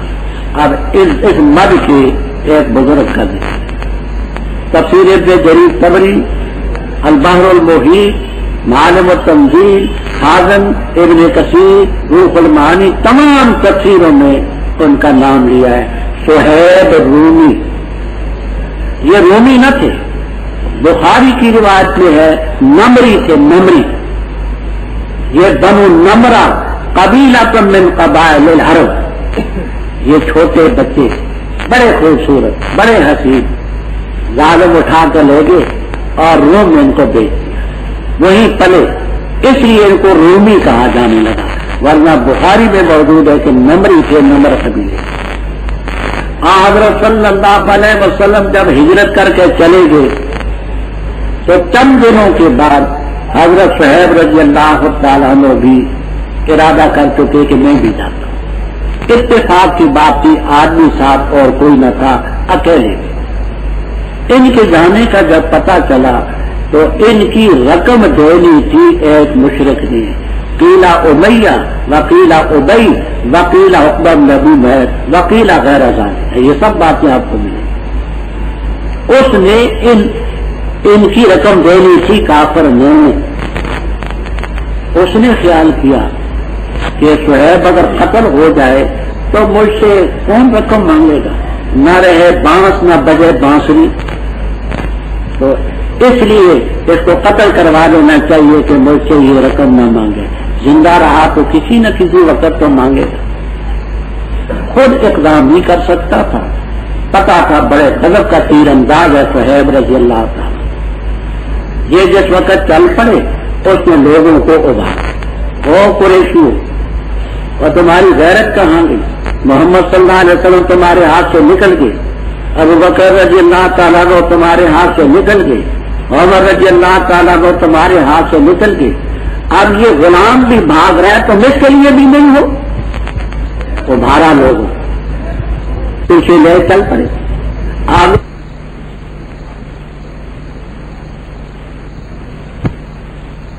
اپنے دین کی حفاظت کے لیے نکل چلا ہوں، کسی کا نقصان میں نہیں، کہنے لگے تو یہ قتل کرنا ہے، کیوں قتل کرتے ہیں؟ قتل کرتے تو شادی اس زمانے میں آلے حد کو شادی کہتے تھے، جیسے آج کل صحابی کہتے شادی کی۔ انہوں نے کہا دیکھو واللہ تم جانتے ہو کہ انی لارماکم رجلا ارماکم رجلا، تم سب میں زیادہ تیر انداز میں ہو، اور یہ میرے پاس تیر، جب تک تیر ہوں گے تیر چلاؤں، پھر میرے پاس نیزہ ہے رما، اس سے لگوں، قریب آؤ گے تو تلوار چلاؤ، مار تو جاؤں گا لیکن تم نے بھی بات ضرور مرے۔ وہ جانتے تھے کہ واقعی تیر انداز ہے غضب کا، تو آمدم برسرے مطلب وہ اس کافر نے کہا وہ جو رقم مجھ سے لینی ہے وہ نہ لے، ہم تمہیں چھوڑ دیں، کہا چھوڑ دو۔ تو اب یہاں یشری کے معنی با کے بھی موجود ہیں، جلالین تک میں ملیں گے، اشتراک کے معنی بھی ہیں، پہلے میں تفصیل سے بات عرض کر سکتا۔ فرماؤ من الناس، لوگوں میں وہ بھی ہیں جو بیچتے اپنے نفس کو ابتغاء مرضات اللہ، اور بعض نے اشتراک کے معنی بھی کیے، اپنا نفس ان سے خرید۔ واللہ رؤوف بالعباد، آگے اور بات ہے وہ آخرت والے ہی، لیکن ان سے غلطی بھی ہے، وہ ربنا آتنا فی الدنیا حسنہ وفی الآخرۃ حسنہ کی مد کے ہی، لیکن غلطی وہ کون ہے؟ عبداللہ ابن السلام، حضرت صالبہ، حضرت اسد، حضرت اسید، حضرت ابن یامین رضی اللہ تعالیٰ عنہم، یہ پہلے سب یہودی تھے پھر مسلمان تھے، انہوں نے آپس میں یہ مشورہ کیا، کہنے لگے کہ ہم بحمدللہ اب مسلمان ہیں، اونٹ کے گوشت کو حلال سمجھیں گے، اونٹنی کے دودھ کو حلال سمجھیں تاکہ اس شریعت پر عمل ہو جائے، لیکن عملاً کھائیں گے نہیں تاکہ پہلی شریعت پر بھی عمل ہو، جامع بین شریعتین۔ اب دیکھیے کئی ایسے حضرات آپ میں ہوں گے ان کا گوشت نصیب نہیں ہو، ان کے ایمان میں کوئی فرق ہے؟ کوئی، کئی ہوں گے جنہوں نے اونٹنی کا دودھ نہیں پیا ہوگا، ان کے ایمان پر کوئی زد پڑتی نہیں پڑتی، تو فرق تو نہیں اونٹنی کا دودھ پینا اور ان کا گوشت کھانا۔ تو انہوں نے اپنے ذہن سے یہ تطبیق سوچی، اللہ تعالیٰ نے تنبیہ نازل فرمائی، اے لوگوں جو ایمان لائے ہو داخل ہو جائے اسلام میں پورے کی، یہ نہ ہو کیا دا تیتے راجہ بٹے سارے، قولن بھی فعلن بھی عملن بھی عقیدتن بھی سم، اور شیطان کے قدموں کی پیروی نہ کرو، وہ تمہارا کھلا دشمن، شیطان کو بلا کھلا دشمن۔ وہ ایک مشہور کہاوت ہے کہ ایک اللہ کا نیک بندہ شیطان کے کہے نہیں لگتا تھا، ایک دن دوپہر کو ایک دیوار کے سائے میں جا لیتا، اور حدیث میں آتا ہے الجامع الصغیر میں بھی ہے، کنوز الحقائق میں بھی روایت ہے، کہ من دعب الصالحین القیلولہ کو، نیک لوگوں کی عادت ہے دوپہر کا سونا. یہ دوپہر کا سونا رات کے جاگنے کی تمہید ہے. دوپہر کو سوئے گا تو شہری کو آسانی ہو سکے. تو وہ بیچارہ جا کر کے سویا، دیوار گرنے والی تھی، اتنے میں ایک شخص جا کر کے پاؤں سے لا کر کے جھنجھوڑا، اٹھو اٹھو اٹھو، دیوار گرا تھا. یہ وہاں سے ہٹا تو سچ میں دیوار گر گئی. اس نیک نے کہا کہ تم تو میرے لیے فرشتہ رحمت ثابت ہوئے، تم ناتے تو میں نیچے مر جاتا. تم ہو کون؟ کہا یہ نہ پوچھو میں کون ہوں، تمہارا مقصد تو حل ہو گیا. کہا میں بتاؤ؟ کہا میں ابلیس ہوں. کہنے لگے لا حول ولا قوت الا باللہ، ابلیس سے میرا کیا جوڑ ہے، میں تو کبھی اس کی بات نہیں مانی. کہا چھوڑ دے ان باتوں کو. کہا نہیں بتاؤ. کہا یہ ہے کہ تم دیوار کے نیچے آ کر کے مر جاتے، شہید ہوتے، تو میرا دشمن کیوں شہید ہوتا؟ میں نے اس لیے تمہیں جگایا. اب وہ مبین ہے نا، اس کی خیر خواہی میں بھی اپنا کام پورا کر گیا. اب وہ مبین فن زلل تم، اگر تم پھسل گئے بعد اس کے کہ تمہارے پاس واضح دلیلیں آ چکی، فعلموا، جان لو کہ اللہ تعالیٰ عزیز ہے، حکیم ہے، غالب ہے، حکمت والا. فرما دلائل تو ہم نے پیش کر دیے، نہیں وہ انتظار کرتے مگر اس کا کہ آئے ان کے پاس اللہ تعالیٰ بادل کے سایوں میں اور فرشتے آئیں اور معاملہ طے ہوں. بات یہاں میں مختصر سی عرض کرتا ہوں، توجہ سے سننا. ایک ہے متقدمین، دوسرے متاخرین. متقدمین اور متاخرین کی اصطلاح میں بھی اختلاف ہے. محدثین کرام رحمہم اللہ تعالی کے نزدیک تیسری صدی تک کے لوگ ہی متقدمین، اور تیسری صدی کے بعد کے ہی متاخرین. یہ اصطلاح علامہ ذہبی رحم اللہ تعالیٰ نے میزان الاعتدال کے مقدمے میں، اور حافظ ابن حجر عسقلانی رحم اللہ تعالیٰ نے لسان الميزان کی 5ویں جلد میں واضح کی. تو محدثین کے نزدیک تیسری صدی تک کے لوگ ہیں متقدمین، اس کے بعد کے متاخرین. ہمارے دو دے دیتی ہے، میزان الاعتدال کا مقدمہ اور لسان الميزان.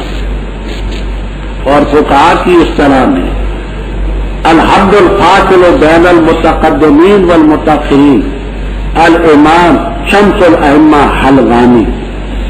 حلوانی بھی کہتے ہیں، حلوائی بھی کہتے ہیں. حلوان جگہ کا نام تھا، حلوہ پکا کے بیچا کرتے تھے. ان کی وفات ہوئی ہے 456 ہجری میں. 456 ہجری میں. یہ ہے حد فاصل بین المتقدمین والمتاخرین.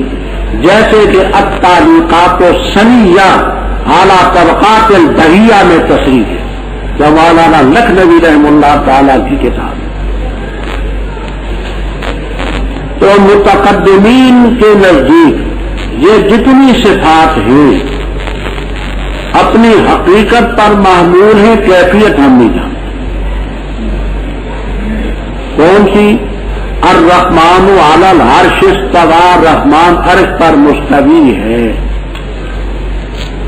بیدہ الملک بل یداہ مبسوطتان سمیع بصیر ینزل الی السماء الدنیا.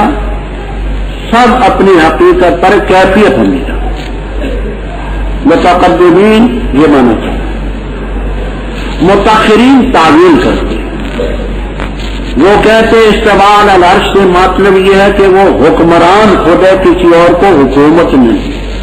بیاد الملک کا معنی کہ اس کے تسلط میں ہے، اور ینزل ربنا کا معنی رب کی رحمت متوجہ ہوتی ہے. یہاں بھی وہ دونوں طبقے چلتے ہیں.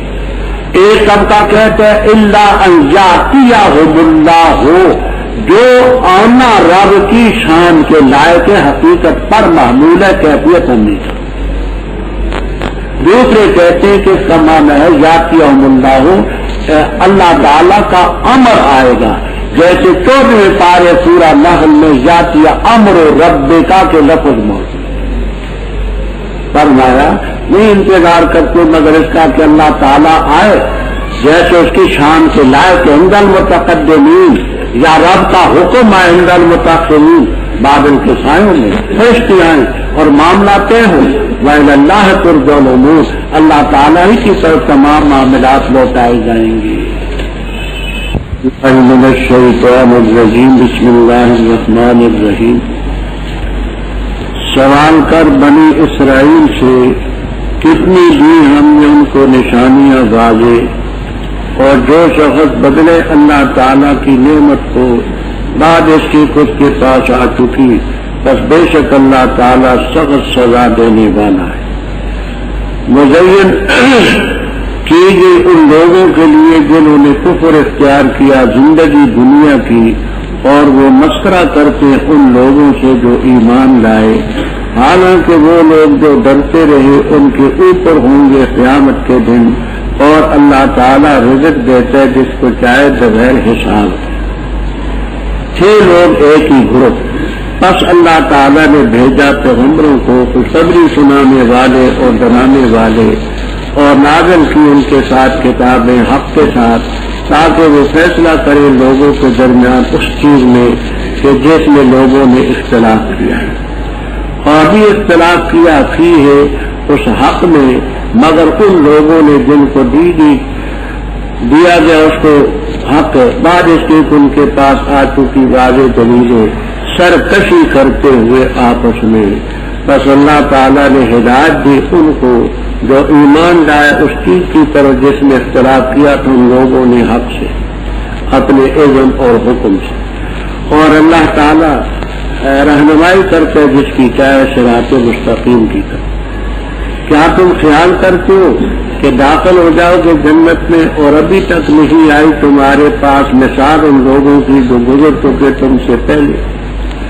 پہنچی ان کو باسا اور ذرہ وزلزلوا اور زلزلے میں مبتلا کیے گئے حتیٰ کہ کہا رسول نے اور ان لوگوں نے جو ان کے ساتھ سے مومن متا نصر اللہ کب ہوگی مدد اللہ تعالیٰ کی خبردار بے شک اللہ تعالیٰ کی مدد قریب ہے. سوال کرتے تو اس سے کیا کچھ خرچ کرے تو کہہ دے وہ چیز جو تم خرچ کرتے ہو من خیر مال سے پس والدین اقربین یتامى مساکین مسافروں کی اور جو بھی کرو گے تم خیر پس بے شک اللہ تعالیٰ اس کو جانتا ہے. لکھا گیا تم پر لڑنا اور وہ تمہیں ناپسند ہے اور ایسا قریب ہے کہ تم کسی چیز کو ناپسند کرو اور وہی تمہارے لیے بہتر ہے اور قریب ہے کہ تم کسی چیز کو پسند کرو اور وہی تمہارے لیے بری ہو اور اللہ تعالیٰ جانتا ہے اور تم نہیں جانتے.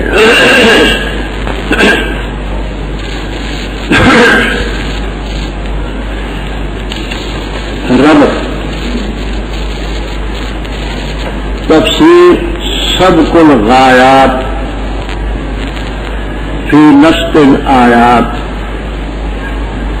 اور بیان القرآن وغیرہ میں یہ ربط لکھا ہے کہ اوپر عذاب کی دھمکی تھی وہ فَاعْلَمُوا أَنَّ اللَّهَ عَزِيزٌ حَكِيمٌ اور آگے عذاب کا وقوع بتلاتے ہیں کہ نافرمانوں پر عذاب آ چکا ہے. سوال کر تو بنی اسرائیل سے ہم نے کتنی واضح دلیلیں ان کو دی لیکن اللہ کی نعمتوں کو جو بدلے ڈالنے کے بعد اللہ سخت سزا دینے والا ہے. آپ پہلے پڑھ چکے ہیں اللہ تعالیٰ نے ان پر من اور سلوہ اتارا. قدر کرنی چاہیے تھی. انہوں نے کہا نصبر علی طعام واحد ہم ایک کھانے پر نہیں کر سکتے تھے.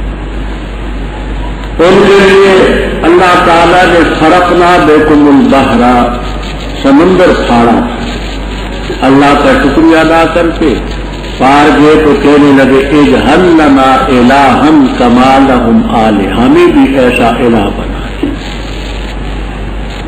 اللہ تعالیٰ نے بے شمار پیغمبر بھیجے تھے ان کی قدر کرتے، لیکن انہوں نے خدا کے پیغمبروں کو یقتلون النبیین بغیر تو خدا کی نعمتوں کو نہیں، تو اللہ تعالیٰ نے بے شمار نعمتیں ان کو دی، انہوں نے کسی کی قدر نہیں کی، پھر وہ بندر بھی بنے، خنزیر بھی بنے، اللہ تعالیٰ نے ان پر تعاون بھی نازل کیا، یہ سارے عذاب ان پر واقع۔ اب علت بتلاتے ہیں،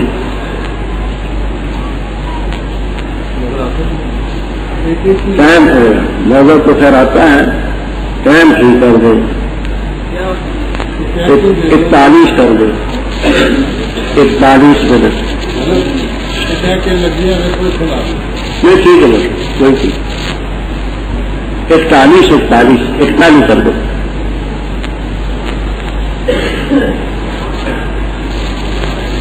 بس ٹھیک ہے۔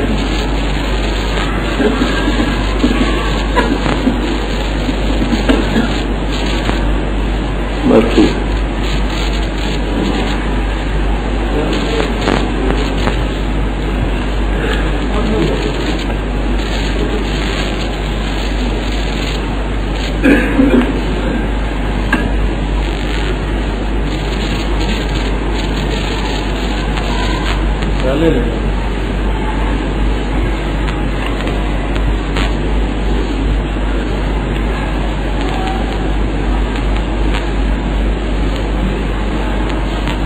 ان کو کیسا اس میں ڈال دیں، سیل نہیں ہوگا، چل ٹھیک کرا لیں۔ اچھا جی، اب یہ بیان فرماتے ہیں کہ اللہ تعالی کی نافرمانی کا سبب کیا ہے، وہ ہے حب دنیا کی زندگی کی محبت کو پسند کرنا، اور یہ چیز رب کی نافرمانی پر آمادہ ہے۔ وَلَوْ بَسَطَ اللَّهُ رِزْقَ لِعِبَادِهِ لَبَغَوْا فِي الْأَرْضِ، مزین کیجیے ان لوگوں کے لیے جو کافر دنیا کی زندگی اور مومنوں سے مسخرہ کرتے ہیں۔ حضرت بلال، حضرت سہیب، حضرت عمار، حضرت یاسر رضی اللہ تعالیٰ عنہم غریبوں سے مسخرہ کرتے ہیں۔ واو حالیہ ہے، حالانکہ وہ لوگ اتقوا الشرکا، آگے نکالتے اتقوا الکفر، جو شرک سے بچے، کفر سے بچے، وہ ان کافروں کے اوپر ہوں گے قیامت کے دن۔ یہ فوقیت ظاہری بھی ہوگی، باطنی بھی ہوگی۔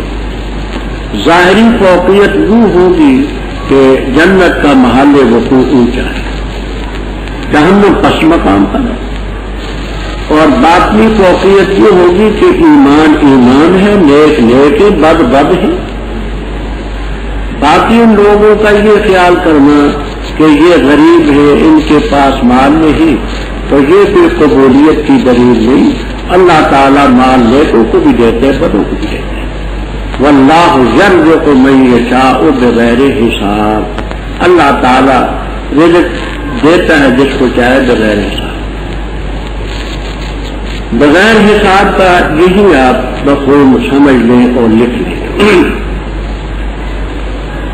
علامہ ابو سعود رحمہ اللہ تعالی محمد ابن محمد عمادی، جو متاخرین مفسرین میں بڑے نقطہ رس گزرے، وہ فرماتے ہیں کہ بغیر حساب کا لفظ قرآن کریم میں 3 معنوں میں آتا ہے۔ ایک آتا ہے بغیر حساب، بغیر تعب و مشقت، بغیر تھکاوٹ اور مشقت کے حاصل، بغیر تعب و مشقت۔ دوسرا معنی آتا ہے بغیر حساب کا کہ اس کی گنتی کوئی نہ ہوگی، بے شمار۔ اور تیسرا معنی ہوتا ہے بغیر مطالبت، امن و امسک بغیر حساب ہے، بغیر مطالبت۔ تو جنت کا جو رزق ہوگا تینوں صفات اس میں ہوں، آگے رب تعالیٰ فرماتے ہیں کہ اختلاف آج شدید پہلے سے چلا ہے، آدم علیہ السلام سے لے کر نوح علیہ السلام تک لوگ ایک طریقے پر تھے۔ پہلی قوم جو مشرق دنیا میں پیدا ہوئی وہ نوح علیہ السلام کی قوم تھی، فرمایا 6 لوگ ایک گروہ، فبعث اللہ النبیین مبشرین ومنذرین۔ اب جہاں ایک نحوی اشکال ہے، وہ یہ ہے کہ حرف فا تعقیب کے لیے ہوتا ہے بلا مہلت، تو مانا یہ ہے کہ لوگ ایک گروہ تھے۔ جب ایک ہی گروہ تھے تو پیغمبروں کے بھیجنے کا مقصد کیا تھا؟ نبی تو اصلاح کے لیے آتے ہیں، جب پہلے سے اصلاح ہے تو پیغمبروں کا آنا تو تحصیل حاصل رہا۔ صاحب کشاف قاضی بیضاوی علامہ ابو سعود رحمہ اللہ تعالی یہ فرماتے ہیں کہ یہاں لفظ محذوف ہے، وہ کیا؟ کان الناس امۃ واحدۃ فاختلفوا، اختلاف کیا انہوں نے، فبعث اللہ النبیین مبشرین ومنذرین۔ اس فاختلفوا کا قرینہ کیا ہے؟ آگے فرماتے ہیں فی مختلفوا فیہ وما اختلف فیہ الا الذین اوتوا۔ تو اختلاف کیا انہوں نے، اختلاف کے بعد اپنے پیغمبر بھیجے، نیکوں کو خوشخبری سنانے والے، بدوں کو ڈرانے والے، اور اللہ تعالیٰ نے ان کے ساتھ ہی آسمان سے کتابیں پیغمبروں کو بھی بھیجا اور ان کے ساتھ ہی آسمان سے کتابیں بھیجی۔ الکتاب الف لام جنس ہے، تعمیم ہے، حق کی کتابیں بھیجی تاکہ لوگوں میں فیصلہ کریں ان چیزوں میں جن میں لوگوں نے اختلاف کیا۔ وما اختلف فیہ، یہ کی ضمیر بعض لوٹاتے حق کی طرف، بعض لوٹاتے کتاب کی طرف، بعض لوٹاتے دین کی طرف۔ یہ دین کا لفظ آپ کو جلالین تک میں ملے، مفہوم سب کا ایک ہے، دین ہو حق ہو سب ایک ہے۔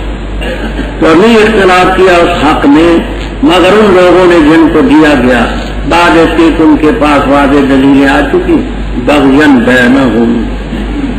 بات کو ذرا توجہ سے سمجھیں، عربی کا قاعدہ ہے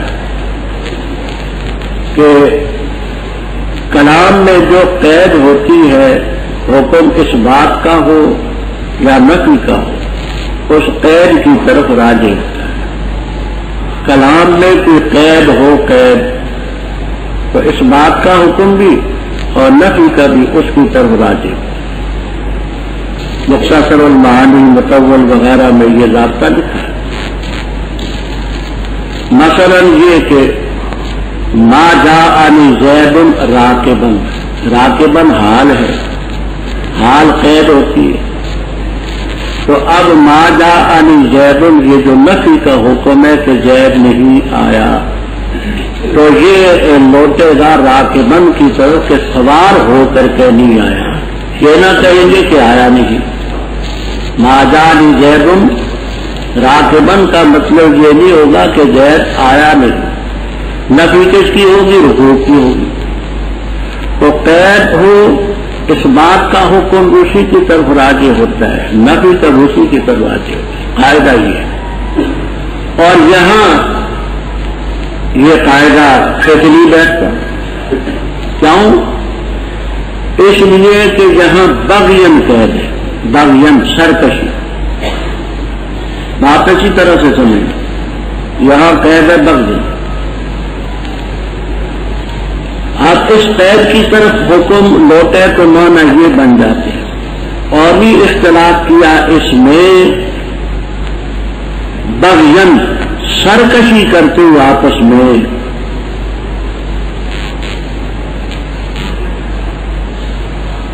الا الذین اوتوا، اب اس کو ساتھ میں لائیں گے تو مانا یوں ہوں گے، اور نہیں اختلاف کیا حق میں مگر ان لوگوں نے جن کو دی گئی کتاب بعد اس کے کہ ان کے پاس واضح دلیلیں آئیں، نہیں اختلاف کیا انہوں نے سرکشی کے طور پر۔ تو بغیے کے مقابلے میں رشدن ہے، تو مانا یہ ہوگا کہ انہوں نے اختلاف کیا ہے بھلائی کے طور پر، بغی نہیں کیا۔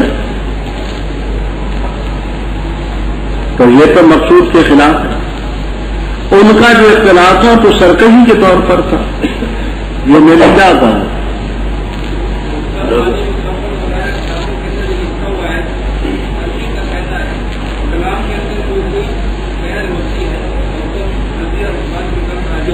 اس قید کا نا نفی اور اس بات کا حکم راجے بس ہوئے قید ہوتا ہے.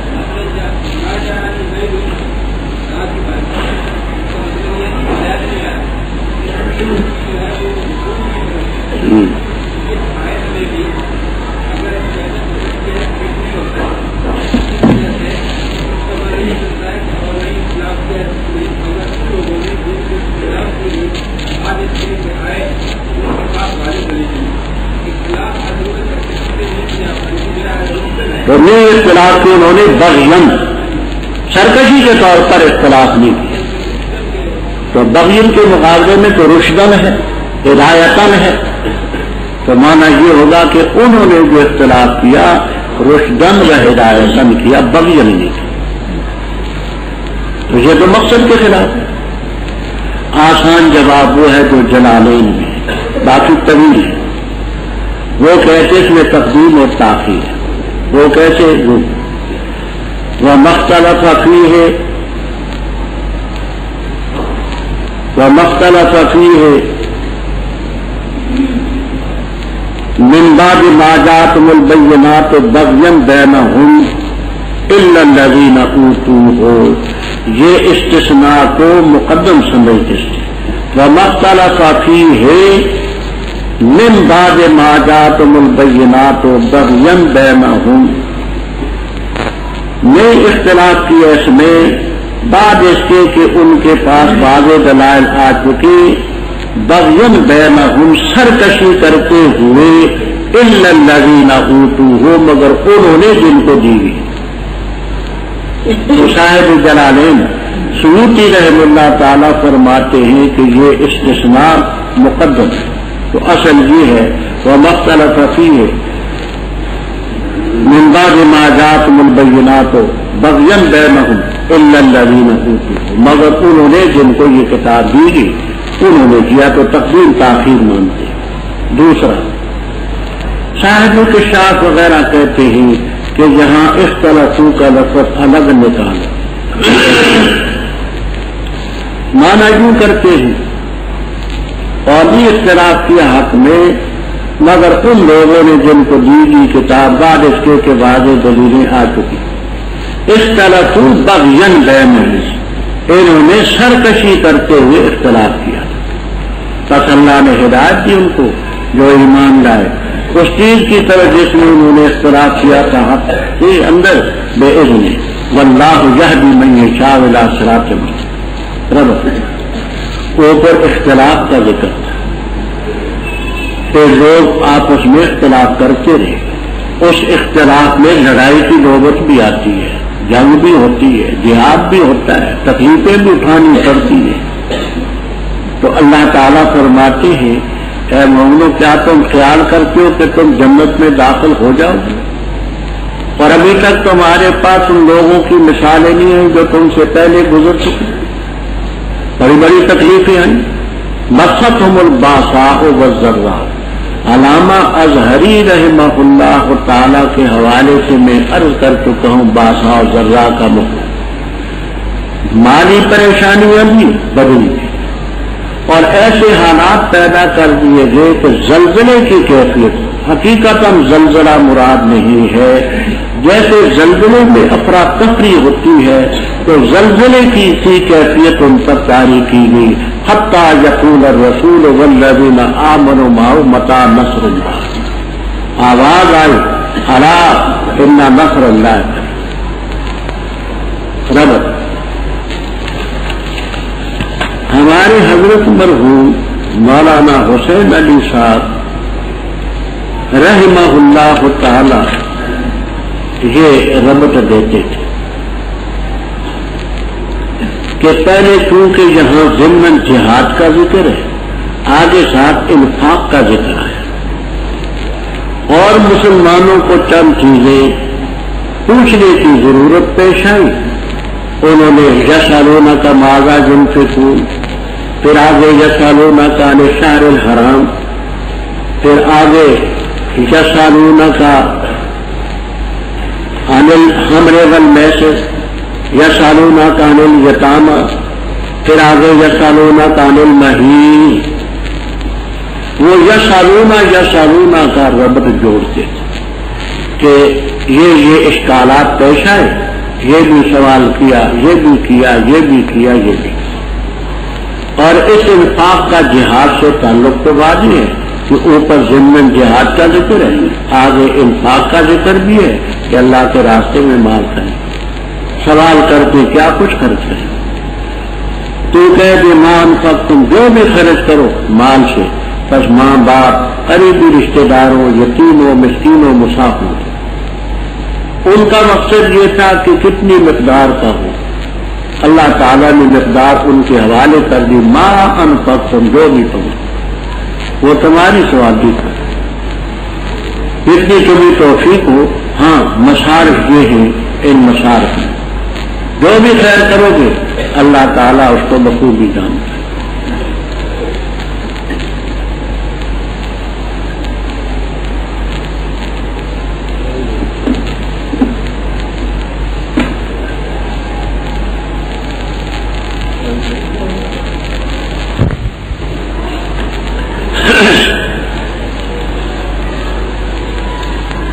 فرمایا جو مال خرچ کرو تو یہ مصارف، جو بھی خیر کرو گے رب اس کو بخوبی جانتا ہے۔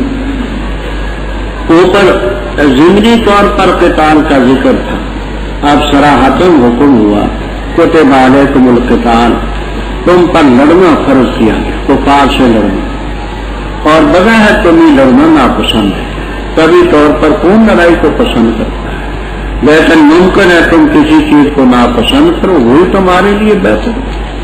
ممکن ہے کسی چیز کو تم پسند کرو اور وہی تمہارے لیے بری ہے۔ ترک جہاد کو تم تب ہم پسند کرتے ہے برا، کافروں کا غلبہ ہوگا، قوت ہوگی، اسلام کے لیے رکاوٹیں، واللہ یعلم وانتم لا تعلمون۔ یسألونک کا سوال کرتے ہیں تو اس سے عزت والے مہینے کے بارے میں، قتال فیہ، اس میں لڑائی کیسی ہے، تو کہہ دے لڑنا اس میں بڑا ہے، اور روکنا اللہ کے راستے سے، اور انکار کرنا اللہ تعالیٰ کا، اور مسجد حرام سے روکنا، اور نکالنا وہاں کے باشندوں کو اس سے، یہ بہت بڑا اللہ تعالیٰ کے ہاں، اور فتنہ بڑا قتل ہے۔ اور وہ ہمیشہ تم سے لڑتے رہیں گے یہاں تک کہ تمہیں لوٹا دے تمہارے دین سے، اگر انہوں نے طاقت رکھی۔ اور جو شخص پھر گیا تم میں سے اپنے دین سے، پس مرا اس حالت میں کہ وہ کافر ہے، بس وہ لوگ ہیں حبط ہو چکے ان کی اعمال دنیا اور آخرت میں، اور وہ لوگ ہیں اصحاب النار، وہ اس میں ہمیشہ رہا کریں گے۔ بے شک وہ لوگ جو ایمان لائے، اور وہ لوگ جنہوں نے ہجرت کی اور جہاد کی اللہ کے راستے میں، وہ لوگ امید رکھتے اللہ کی رحمت کی، اور اللہ تعالیٰ غفور و رحیم ہے۔ سوال کرتے تو اس سے شراب اور جوئے کے بارے میں، تو کہہ دے ان دونوں میں گناہ ہے بڑا، اور کچھ نفع بھی ہیں لوگوں کے لیے، اور گناہ ان کا بڑا ہے ان کے نفع سے۔ اور سوال کرتے تو اس سے کیا کچھ خرچ کرے، تو کہہ دے العفو، بچا ہوا۔ اسی طرح بیان کرتے اللہ تعالیٰ تمہارے لیے آیات کو، تاکہ تم فکر کرو دنیا اور آخرت کے بارے میں۔ اور سوال کرتے تو اس سے یتیموں کے بارے میں، تو کہہ دے اصلاح ان کے لیے بہتر ہے، اور اگر تخالطوہم، ان کو ملاؤ گے تم، تو بس بھائی ہے وہ تمہارے، اور اللہ تعالیٰ جانتا ہے فساد کرنے والے کو مصلح سے، اصلاح کرنے والے سے۔ اور اگر اللہ تعالیٰ چاہتا لَأَعْمَتَكُمْ، البتہ تمہیں مشقت میں ڈال دیتا، بے شک اللہ تعالیٰ غالب حکمت والا ہے۔ اور نہ نکاح کرو مشرک عورتوں سے یہاں تک کہ ایمان لائے، اور البتہ لونڈی مومنہ بہتر ہے مشرکہ سے، اگرچہ وہ مشرکہ تمہیں تعجب میں ڈالے، اور نہ نکاح کر کے دو مشرکوں کو یہاں تک کہ وہ ایمان لائے، اور البتہ غلام مومن بہتر ہے مشرک سے، اگرچہ وہ تمہیں تعجب میں ڈالے۔ وہ لوگ یدعون الی النار، دعوت دیتے آگ کی طرف، اور اللہ تعالیٰ دعوت دیتے جنت اور مغفرت کی طرف، بے اپنے اذن سے، اور بیان کرتے اپنی آیات لوگوں کے لیے، لعلہم یتذکرون، تاکہ وہ نصیحت حاصل کریں۔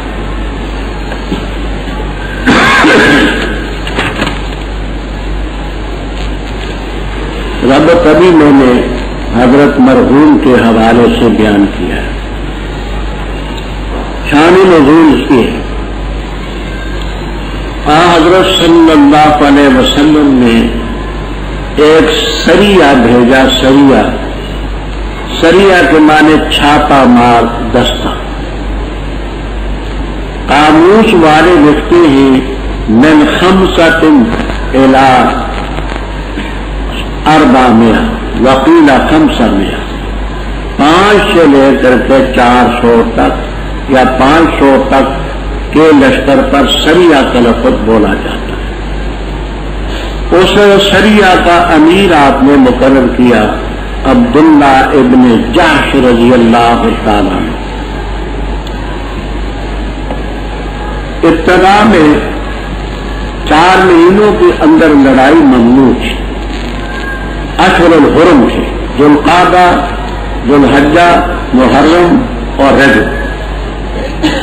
ان سے غلطی یہ ہوئی کہ چاند رجب کا طلوع ہو چکا تھا اور ان کو علم نہ تھا۔ یکم رجب کو انہوں نے لڑائی کی اور اس میں کوئی کافر 1-2 مارے گی۔ انہوں نے اس مسئلے کو پروپیگنڈے کا ذریعہ بنایا کہ دیکھو جی، یہ کہتے ہیں ہم اللہ کے حکم مانتے ہیں، اور رجب اور شہر حرام میں انہوں نے لڑائی کی۔ مخالف کو تو پروپیگنڈے کے لیے کوئی چیز چاہیے، مل گئی۔ یہ بیچارے بڑے حیران ہوئے کہ ہم نے تو جمادہ ثانیہ کا دن سمجھا تھا اور یہ نکل آیا رجب کا۔ تو اس سلسلے میں انہوں نے پوچھا کہ حضرت ہمیں بے خبری تھی، اور واقعی چاند چڑھ چکا تھا رجب کا، یکم رجب کی، ہم مغالطے میں یا سالونہ کا سوال کرتے تو اس سے شہر حرام کے بارے میں رجب کے مہینے میں لڑائی کہ تعلیم کیے یہ بدل اشتمال ہے شہر حرام سے۔ بدل اشتمال شہر حرام میں لڑنے کے بارے میں پوچھتے ہیں تو کہہ دے واقعی لڑنا بھی اس میں بڑی ہے، لیکن دوسری چیزیں بھی تو دیکھو نا، اللہ تعالیٰ کے راستے سے روکنا، اللہ تعالیٰ کے حکموں کا انکار کرنا، مسجد حرام سے روکنا، وہاں کاشندوں کو نکالنا، یہ اکبر ہے۔ کبیر صفت مشبہ ہے، اکبر اس میں تفضیل۔ صفت مشبہ میں زیادت ہوتی ہے فی نفس ہی، اور اس میں تفضیل میں زیادت ہوتی ہے بنسبت اور۔ کبیر فی نفسی، اپنے دل میں، اپنے خیال میں، اپنے انداز کا بڑا، اکبر من کل شے، سب سے بڑا۔ تو یہ اس مہینے میں مومنوں کو ایمان سے بھی روکتے ہیں، تو اس کی طرف توجہ نہیں کرتے کہ یہ بھی گناہ ہے، بڑا گناہ ہے۔ پھر اللہ کے حکموں کا، اللہ کے رسول کا انکار کرتے، اس کی طرف توجہ نہیں۔ مسجد حرام سے لوگوں کو روکتے ہیں اور وہاں کے لوگوں کو نکالتے ہیں، تو ان مہینوں میں یہ کاروائیاں وہ بھی تو کرتے ہیں، پر آدمی کو اپنا قصور نہیں نظر آیا کرتا، دوسرے کا نظر آتا ہے۔ غیر کی آنکھوں کا تنکا تجھ کو آتا ہے نظر، دیکھ اپنی آنکھ کا غافل ذرا شتیر کی۔ دوسرے کا عیب نظر آتا ہے، اپنا نہیں آتا۔ تو جس پہ اعتراض کرتے ہیں کہ دیکھو جی رجب میں لڑائی ہوئی، تو یہ دوسری باتیں جو ہیں یہ تو اس مہینے میں بھی کرتے ہیں، اور فتنہ قتل سے بھی بڑا ہے۔ تو وہ کی تفصیل آگے فرمایا، یہ لوگ ہمیشہ تمہارے ساتھ لڑتے رہیں گے یہاں تک کہ تمہیں تمہارے دین سے لوٹا دے، اگر ان کی طاقت ہوئی کہ تمہارے خلاف ہمیشہ ہے۔ جو دین سے پھرا مرا اس حالت میں کہ کافر ہے، ان کے اعمال دنیا اور آخرت میں حبس۔ اب یہاں خاصی تفصیل ہے، روح المعانی، قرطبی، معالم التنزیل وغیرہ وغیرہ تفسیروں میں مختصر بات عرض کرتا ہوں۔ جو آدمی مرتد ہو مرتد ہونے کے بعد اعمال ہوں پھر دنیا کے اعمال ملا، نکاح ٹوٹ گیا، کسی مسلمان سے اس کو وراثت نہیں مل سکتی، اس کے ہاتھ کا ذبیحہ جائز نہیں، مسلمانوں کے قبرستان میں اس کو دفن نہیں کیا جا سکتا وغیرہ وغیرہ۔ یہ دنیاوی احکام اور اخروی احکام جو ہیں وہ یہ ہے کہ جو نیکی اس نے کی تھی سب برباد ہو گئی اور آخرت میں ہمیشہ ہمیشہ دوزخ میں رہے گا۔ اس مسئلے میں اختلاف ہے کہ اگر کوئی شخص علیاذ باللہ مرتد ہونے کے بعد پھر مسلمان ہو جائے سچے دل سے، تو مرتد ہونے سے پہلے جو اعمال باطل ہو چکے تھے وہ پھر اس کو ملیں گے؟ امام شافعی رحمہ اللہ تعالیٰ کا موقف یہ ہے کہ ملیں گے۔ امام ابو حنیفہ رحمہ اللہ تعالیٰ و روایت شہیرت عن مالک رحمہ اللہ تعالیٰ، امام ابو حنیفہ رحمہ اللہ تعالیٰ اور امام مالک رحمہ اللہ تعالیٰ فرماتے ہیں کہ پہلے کے اعمال نہیں ملیں گے۔ صحیح معنی میں ایمان لانے کے بعد آئندہ جو عمل کرے گا وہ، کیونکہ وہ پہلے حبطت اعمال متوقع رکھے، اب اس کا نتیجہ یہ ہوگا اگر اس نے پہلے حج کیا تھا وہ تو باطل ہو گیا، اب مسلمان ہو گیا تھا، مسلمان ہونے کے بعد اگر یہ مالدار ہے تو نئے سرے سے حج ہو۔ امام ابو حنیفہ رحمہ اللہ تعالیٰ کا یہ مذہب، اور امام شافعی رحمہ اللہ تعالیٰ فرماتے ہیں کہ نہیں، وہ پہلے حج کا حکم لوٹ آئے گا، جدید حج اس کا نہیں۔ تو مرتد ہونے کے بعد اعمال دنیاوی بھی اخروی بھی اولئک اصحاب النار ہم فیہا خالدون۔